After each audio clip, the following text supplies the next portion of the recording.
talking about. Yeah, I hear that. I hear that he's coming on Friday. Certainly, it's okay with me if he'd like to. And he would like to sign it together with me. And I understand that's a big deal, very big deal. And I think the American people, even if you look at polling, they're very happy because, you know, Biden was throwing money around like it's cotton candy.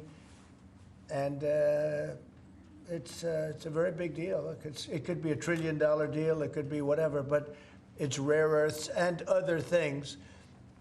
And look, we're spending hundreds of billions of dollars on Ukraine and Russia fighting a war that should have never, ever happened. That's a war that would have never happened if I were president. And it didn't happen for 4 years. People say, how do we know that? It didn't happen for 4 years. Would have never happened. And nevertheless, this guy went into this situation and he spent money like nobody's ever seen, $350 billion. The other thing that we don't like is that Europe has spent $100 billion. We've spent $350 billion. Europe gets their money back because they spent it in the form of a loan, and we just gave them, whether it's 300 or 350 billion, nobody really knows. They can't even tell me the answer to that, but it means probably more than that.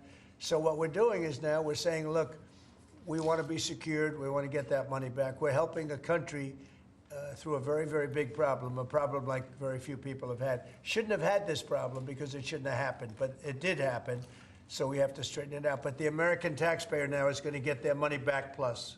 Mr. President, yesterday with Emmanuel Macron, you said you had spoken to Putin about the idea of peacekeepers in Ukraine, that Putin was fine with it. The Kremlin, I guess, has said that that's actually unacceptable to them. What's real here? That's not what I was told. But you're going to need some form of peacekeeping, so something will be done that's going to be satisfactory to everybody. We need peacekeeping too. Any situation it's actually something I did discuss, but a form of peacekeeping that's acceptable to everybody. Ultimately, we'll be able to agree on something, I'm sure. With Ukraine and this mineral deal, what does Ukraine get in return, Mr. President? $350 billion and lots of equipment, military equipment, and the right to fight on, and originally the right to fight. Look, Ukraine, I will say, they're very brave and they're good soldiers, but without the United States and its money and its military equipment, this war would have been over in a very short period of time.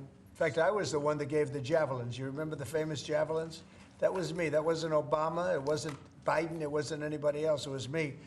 And they wiped out a lot of tanks with those javelins. And the expression was that Obama gave sheets and I gave the javelins. That was a big deal at the time. It wiped out. That was the beginning when people said, wow, that's something. Well, that was American equipment.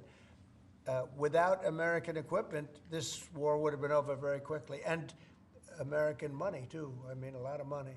So that war-fighting equipment and the ammunition, that's sustained going forward for Ukraine, and how long is it sustained? Well, it could go forward for a while, and maybe until we have a deal with Russia. Look, we need to have a deal with Russia, otherwise it's going to continue. But now when Americans put up their money, the taxpayer money, and the president approves it, we're getting our money back in some form. But it could go on for a while, or it could be settled quickly. I think it's going to be settled quickly. I spoke with President Putin. I think he wants to settle it. And once you get on with life, it's horrible. What's happening horrible. Thousands of soldiers a week are being killed, and others too, but especially on the battlefield. Thousands a week are being killed, and we want that to end.